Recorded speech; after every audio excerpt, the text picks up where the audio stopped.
semua, bagaimana kabar hari ini? Apakah kalian pernah menonton berita mengenai ketidakadilan, intoleransi, ataupun korupsi? Menurut kalian, apakah ketiga hal tersebut termasuk dalam permasalahan sosial? Ya, betul. Ketiga hal tersebut termasuk dalam permasalahan sosial. Pada kesempatan kali ini, kita akan membahas mengenai ragam permasalahan sosial terkait dengan pengelompokan sosial. Sebelum itu, kita harus mengetahui terlebih dahulu tujuan pembelajaran kita pada hari ini. Tujuan pembelajaran pada hari ini yaitu yang pertama, peserta didik mampu memahami ragam permasalahan sosial terkait pengelompokan sosial. Yang kedua, peserta didik mampu menganalisis ragam permasalahan sosial terkait pengelompokan sosial berdasarkan masalah yang ditemukan dalam kehidupan sehari-hari.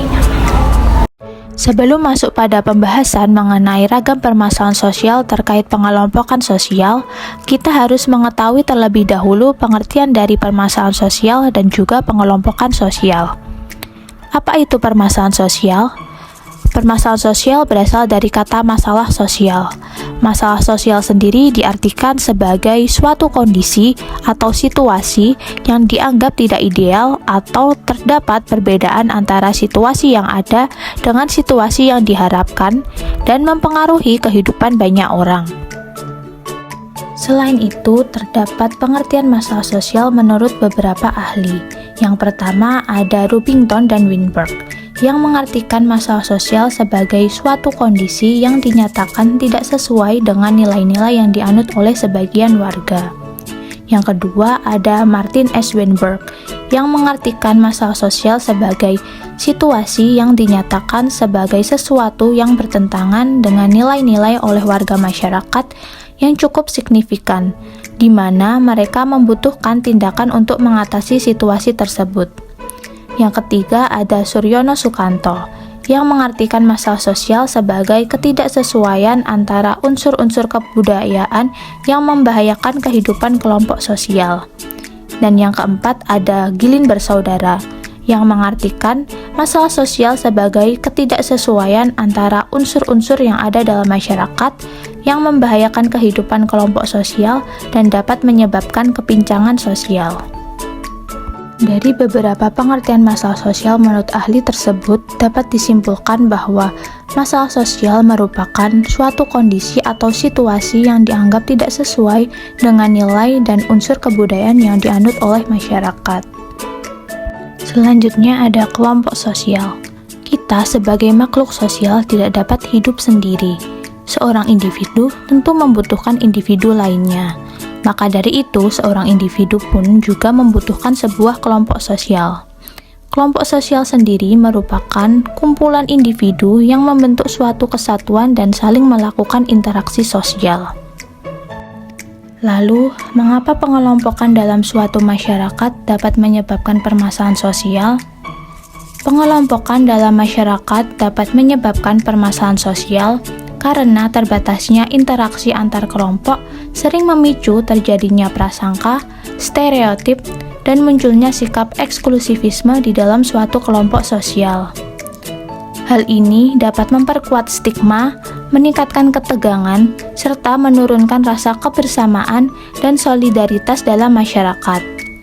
Ketidakharmonisan ini sering berujung pada suatu konflik atau permasalahan sosial. Terdapat beberapa permasalahan sosial terkait pengelompokan sosial yang harus kita ketahui. Beberapa permasalahan sosial tersebut diantaranya yaitu yang pertama, ketidakadilan. Ketidakadilan merupakan perlakuan yang tidak sama terhadap seseorang di dalam kehidupan masyarakat. Ketidakadilan sosial terlihat pada pembedaan perlakuan terhadap berbagai lapisan sosial dalam masyarakat. Ketidakadilan ini muncul dikarenakan adanya hal yang tidak sesuai dengan kenyataannya.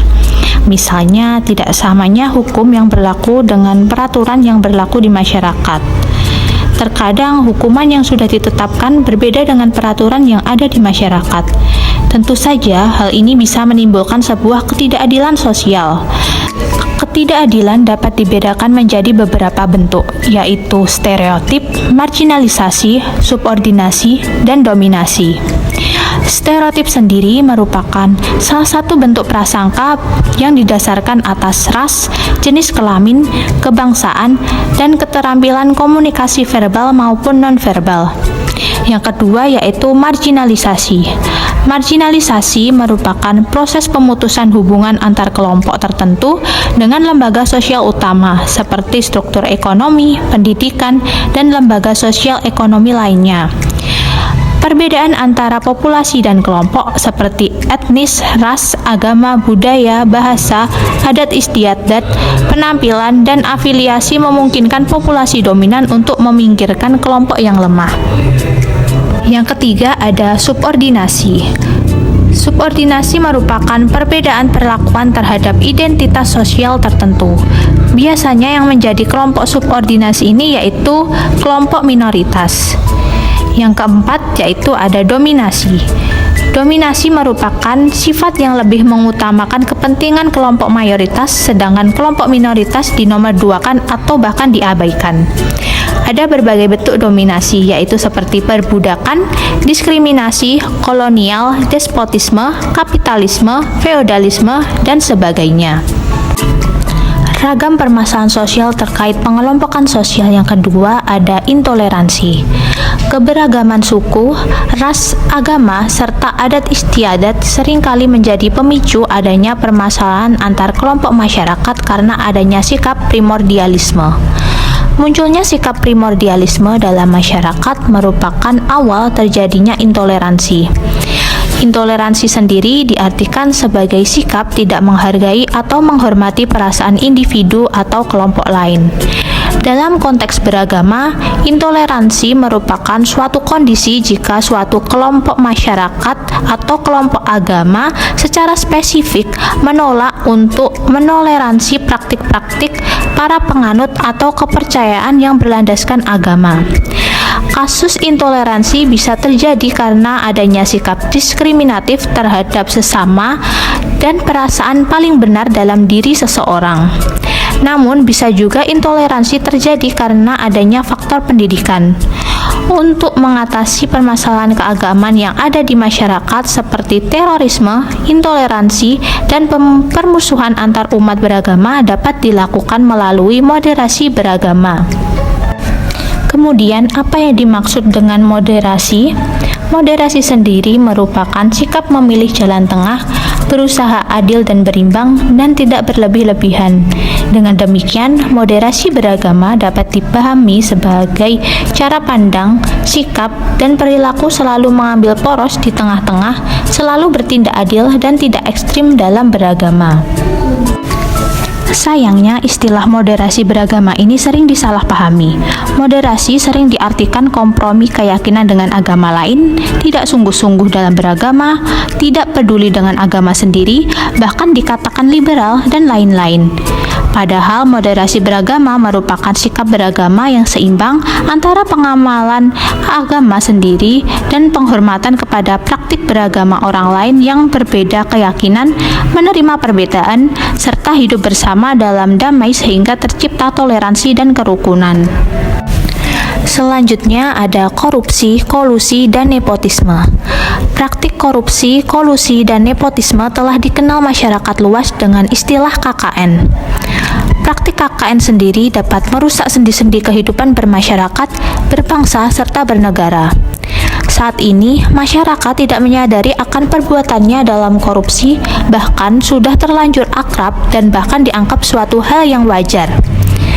Karena kalau kita lihat di dalam masyarakat, telah banyak sogok-menyogok, uang pelancar, dan sebagainya yang berkaitan dengan hal seperti itu. Hal tersebut sudah lazim kita jumpai dan juga sudah membudaya di kalangan masyarakat. Tak dapat dipungkiri, orang yang melakukan hal seperti itu sudah menganggap biasa dengan yang dikerjakannya. Orang tersebut tidak lagi tahu-menahu akan dampak yang akan terjadi kepada dirinya dan juga masyarakat yang ada di sekelilingnya. Mereka merasa benar akan tindakan yang dilakukannya tersebut. Maka dari itu, masyarakat perlu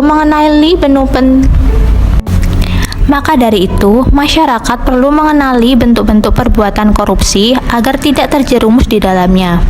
Korupsi, kolusi, dan nepotisme tidak boleh dibiarkan berkembang dan membudaya di masyarakat. Baik, selesai sudah pembelajaran kita pada hari ini.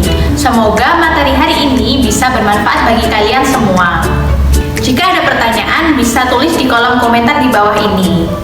Baik, sekian dari